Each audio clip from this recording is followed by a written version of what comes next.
बिस्मिल्लाहिर्रहमानिर्रहीम। अस्सलाम वालेकुम व्यूअर्स, कैसे हैं आप सब लोग। उम्मीद करती हूँ खैरियत से होंगे। तो आज की रेसिपी है हमारी कोफ्ते की, और उसी के साथ हमारे चैनल को सब्सक्राइब करें और वीडियो पसंद आए तो लाइक करें, कमेंट करके ज़रूर बताइएगा कि आज की रेसिपी कैसी लगी। और वीडियो को पूरा देखिए, क्योंकि वीडियो के अंत में मैं हदीस पाक शेयर करूँगी ताकि आपकी नॉलेज में इजाफा हो और दीन इस्लाम की नॉलेज आप में बढ़े। क्योंकि रमज़ान शरीफ चल रहे हैं तो मैं चाहती हूँ कि दीन इस्लाम की नॉलेज भी आपको होती जाए।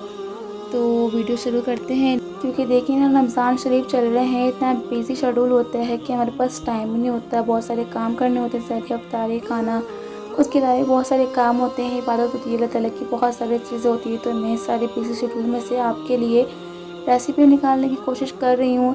तो इंशाल्लाह ताला मैं रमज़ान की रेसिपीज़ आपको ज़रूर दूँगी।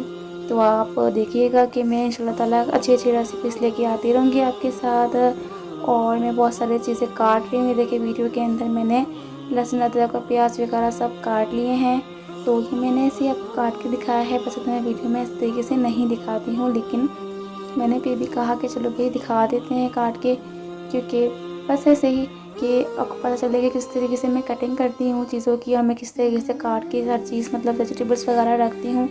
तो इस तरीके से मैंने आपको कहा कि चलो भाई दिखा देते हैं। और ये देखिए मैंने धनिया ले लिया है, और ये फ्रेश धनिया है। तो मैंने इसमें से जो मतलब इसके अंदर होते हैं ना ख़राब डंडियाँ वगैरह, वो सब मैंने इसमें से निकाल दी हैं। और इसको मैं अच्छे से कटिंग कर लूँगी इसकी। और ये देखें इसमें से इसके ऊपर से और बहुत सारी खाली खाली डंडियाँ हैं, तो वो मैंने निकाल दी, क्योंकि इसमें ऑलरेडी अलग सी चीज़ें इसमें ऐड होती हैं। और ये मैंने हरी मिर्चें ले ली हैं, तो इनको मैं 3-3 करके कटिंग कर रही हूँ। और आप इसी तरीके से कर सकते हैं। वैसे जैसे आपको सूटेबल हो, जैसे मतलब आप कर सकते हो, आप वैसे कर लें, ज़रूरी नहीं कि आप मेरी ही तरीके से करें, ठीक है। तो इस तरीके से मैं ये कटिंग कर लेती हूँ। और बस मैं आपसे इतना ही कहूँगी कि चैनल को ज़रूर सब्सक्राइब करें, वीडियो पसंद आए तो लाइक करें, कमेंट करके ज़रूर बताएं कि रेसिपी कैसी लगी है। चाहे बैड कमेंट करें या नाइस कमेंट करें, जैसा भी कमेंट करें ज़रूर बताएं, ताकि हमें पता तो चले कि आपको पसंद आ रहा है कि नहीं, ठीक है। तो आप ज़रूर बताइएगा। ये देखिए मैंने हरी मिर्चें इस तरीके से कटिंग कर ली हैं, छोटी वाली हरी मिर्चें हैं, ये पहले ही बहुत स्पाइसी होती हैं। और ये सारी चीज़ें जो रखी हैं, ये सारी चीज़ें आज की रेसिपी में जाने वाली हैं, यानी कि कोफ्ते में जाएंगी, क्योंकि कोफ्ते मुझे बहुत पसंद है पर्सनली, तो इसलिए मैं बनाती हूँ ये। मैंने सोचा कि आपकी रेसिपी बनाऊँ। तो ये सारी चीज़ें मैंने रखी हुई हैं। और ये खशखश मैंने पानी में भिगो के रखी है, क्योंकि इसमें होती है मिट्टी। अगर आप ऐसे ही डायरेक्टली डाल देंगे तो वो मिट्टी जो है ना आपके सालन में आ जाएगी और सालन ख़राब हो जाएगा। ठीक है, मैं बना रही हूँ घी में, तो मैं 3 से 4 टेबल स्पून घी ऐड किया है। ये हो रहा है मेल्ट, तो इसमें बाकी चीज़ें ऐड करेंगे। तो मैं पहले बता रही हूँ कि आप अपने हिसाब से कर सकते हैं, खशखश को डाल सकते हैं, बट उसके अंदर मिट्टी होती है तो वो आपके सालन का बेड़ा गर्क कर देगी। अच्छा, मैंने यहाँ पर प्याज ले ली हैं 2 बड़ी काट के, और उन्हें मैं अच्छे से फ्राई कर लूँगी। प्याज को फ्राई करने के बाद मैंने इसे ग्राइंड करना है, तो इसे हम कर लेंगे अच्छी तरीके से फ्राई, तेज़ फ्लेम पे, नॉट लो फ्लेम पे, क्योंकि फिर तो सुबह हो जाएगी। अच्छा, ये देखें ये हो चुकी है पिंक, यानी कि, और ये हो गई है ब्राउन। इस तरीके से आपने ब्राउन कर लेना है। इसके बाद मैं इसे ग्राइंड कर लूँगी, ग्राइंडर में डाल के। इस तरीके से मैंने ग्राइंड कर लिया है। थोड़ा सा पानी आप ऐड कर सकते हैं ग्राइंड करने के लिए। ये रखा है मैंने हाफ़ kg कीमा ले लिया है, आप अपने हिसाब से ले सकते हैं। और मैंने 2 टेबल स्पून दही का इस्तेमाल किया है। 2 टेबल स्पून मैंने दही लिया है, और मैंने इसमें ले लिया है धनिया और पुदीना थोड़ा सा। अब कुछ लोग जो ना बिल्कुल सादे बनाते हैं कोफ्ते, अब मैं अपने हिसाब से बनाती हूँ, मुझे अच्छे लगते हैं, यानी कोफ्ते के अंदर भी धनिया पुदीना प्याज वगैरह ऐड करना। तो मैंने इसमें 2 टेबल स्पून लहसुन अदरक का पेस्ट ऐड कर दिया है, और 1 टेबल स्पून मैंने ऐड किया है गरम मसाला, और 1 टीस्पून मैंने ऐड किया है इसमें सॉल्ट। मतलब मैं इसमें सारे मसाले ऐड करूँगी। तो मैंने इसमें ऐड किया है 1 टीस्पून रेड मिर्च पाउडर, और मैंने ऐड किया है 1 टीस्पून धनिया पाउडर इसमें, और 1 टीस्पून ज़ीरा पाउडर भी ऐड किया है मैंने। उसके अलावा मैंने ऐड किया है इसमें वाइट ज़ीरा पाउडर, और 1 टीस्पून हल्दी ऐड की है मैंने इसमें, और हरी मिर्ची ऐड कर दी है 3 से 4 जो मैंने काटी थी बहुत सारी, उसमें से मैंने कुछ इसमें ऐड कर दी हैं।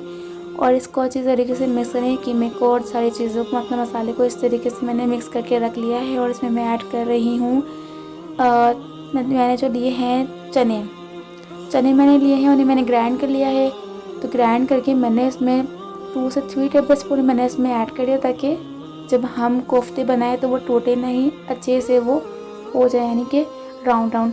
और इसमें मैंने ऐड किया है 2 टेबल स्पून जो मैंने प्याज का ग्राइंड बनाया था, मतलब मिक्सचर बनाया था, पेस्ट, ब्राउन प्याज का मैंने जो पेस्ट बनाया था वो मैंने उसमें ऐड किया था, ठीक है। और मैंने अब तेल के अंदर जिसमें मैंने प्याज फ्राई की थी, उसी तेल के अंदर मैंने जो बाकी लहसुन अदरक का पेस्ट था वो ऐड कर दिया फॉर मसाले के लिए, यानी मसाले वगैरह के लिए मैंने इसमें अब ऐड कर दिया है। और मैं इसे लाइट कुक करूँगी। तो मैंने इसमें वापस ऐड कर दिया है वो जो पेस्ट मैंने प्याज का बनाया था, प्याज ब्राउन करने के बाद मैंने ग्राइंड की थी, और ग्राइंड करने के बाद मैंने इसको रख लिया था अलग से, तो वो मैंने पेस्ट इसमें ऐड कर दिया है। अब इसे थोड़ा सा कुक करेंगे, लाइट कुक करेंगे, ज़्यादा कुक नहीं करेंगे हम इसे, ठीक है। ये देखें मसाले का जो पानी था वो ड्राई हो चुका है। अच्छा, तो मैंने इसमें ऐड किया है वाइट ज़ीरा 1 टेबल स्पून, और 1 टेबल स्पून गरम मसाला का पाउडर, और 1 टीस्पून सॉल्ट, और 1 टीस्पून रेड मिर्च पाउडर, और 1 टीस्पून मैंने इसमें ऐड की है धनिया ऐड किया है मैंने इसमें, और 1 टीस्पून हल्दी भी ऐड कर दी है मैंने इसमें। और इसके बाद हम इस सारी चीज़ों को मिक्स करेंगे, मसाले को मिक्स कर लेंगे। मैंने पानी इसमें ऐड नहीं किया है, तभी इस तरीके से लग रहा है। अभी इस तरीके से पहले मैं इसको मिक्स कर लूँ, पहले मैं इसे अच्छी तरीके से मिक्स कर लूँ मसाले को। इसके बाद मैं इसमें ऐड कर रही हूँ पानी, 1/2 ग्लास वाटर मैंने इसमें ऐड किया है, और इसे अच्छी तरीके से हम मिक्स करेंगे। यहाँ इस तरीके से हम इसे मिक्स कर लेंगे। आपने ठीक इसी तरीके से पकाना है। अगर आप इस तरीके से कुक करेंगे और उसके बाद मुझे बताएंगे कैसा बना, तो ऑब्वियसली आपका सालन कोफ्तों का बहुत ही ज़बरदस्त बनेगा। ये देखें बॉयल आ गया है। मैं इसे कुक करूँगी 5 मिनट के लिए। मुझे ज़रूर बताइएगा बना के, मेरी फेवरेट डिश है। तो चेक कर लेते हैं मसाला हो गया कि नहीं। मसाला मेरे ख्याल में हो चुका है। ये देखें मसाला तो हो चुका है।